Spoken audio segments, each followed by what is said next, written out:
Dear students, today I am going to explain you the poem The Tale of Custard the Dragon by Auden Ness.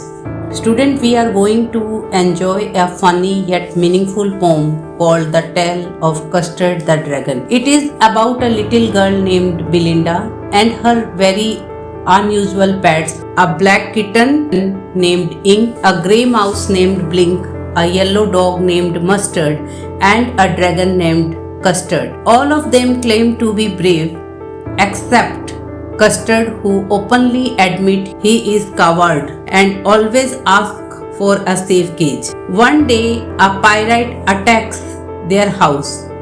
While the others hide, Custard bravely fights and defeats the pirate.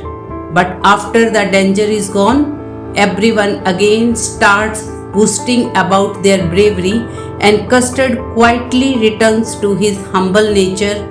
The poem tells us that real bravery is shown in action and not in words, and that humility is a noble quality. Let's see the explanation of the stanza 1. Here the poet introduces Belinda, a little girl who lives in a white house with her pets, a black kitten named Ink, a grey mouse named Blink, a yellow dog named Mustard, and a little red wagon. Here the meaning of wagon means small cart. The most special pet is her dragon, described as Relio Trilio. The meaning of Relio Trilio means really and truly. Let's see the poetic devices also used in this stanza. The first one is repetition. As you can see, the little word is repeated for rhythm. Imagery, vivid description of the pets and the surrounding. Invented words, Relio Trilio for a playful effect. Explanation of stanza 2. The pets' names are given here. The kitten is Ink. Ink means black like ink. The mouse is Blink, blinks quickly. Blink means blink quickly. The dog is called Mustard, sharp and lively like mustard. And the dragon is named Custard. But the Custard is timid, meaning of timid, coward means someone who lacks courage. Poetic devices used in the stanza. Simile, sharp as mustard. Alliteration, called him Custard. Explanation of stanza 3. Although Custard is timid, he looks dangerous. He has big sharp teeth spikes. The meaning of spike, pointed part. On his back. Scales. Scales means hard plates underneath. A mouth like a fireplace. Fireplace means suggesting he breathes fire. A nose like a chimney. And toes with sharp claws like daggers. Daggers means pointed knives. Poetic devices used in this stanza. Simile, mouth like a fireplace. Metaphor, daggers on his toes. Imagery, create a fierce visual of the dragon. Explanation of stanza 4.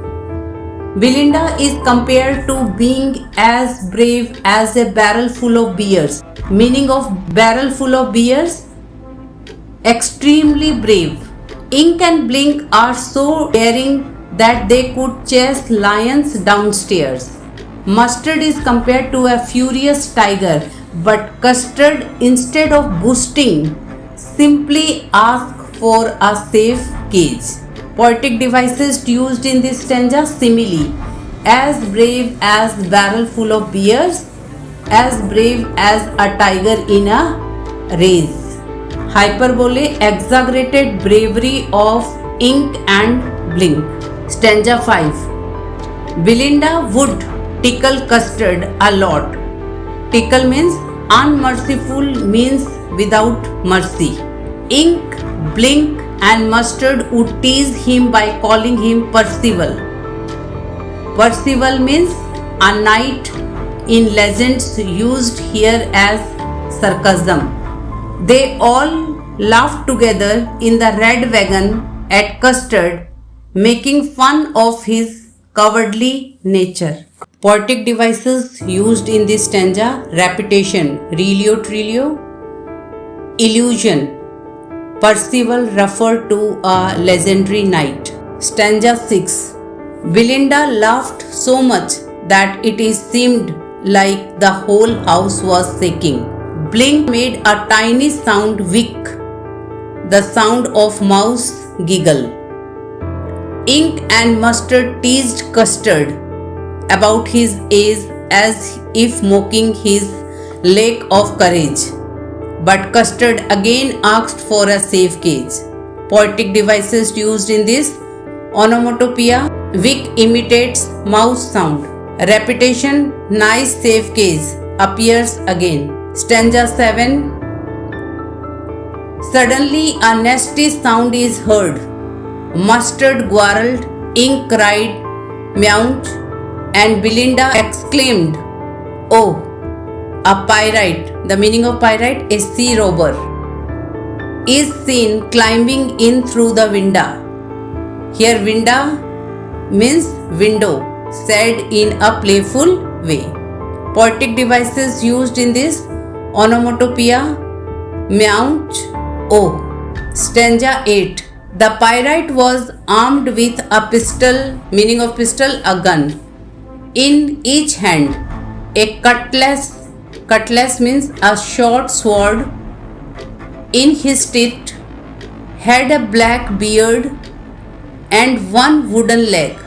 His appearance clearly showed that he was dangerous. Poetic devices used in this: imagery. Pyrite's look is vividly described. Consonance. Repetition of T sound in cutlass, bright. Stanza 9. Belinda's face turned pale. Meaning of pale, scared. She cried for help. Mustard ran away, yelping. Ink slipped away to the bottom of the house, and the Blink hid in her mouse hole.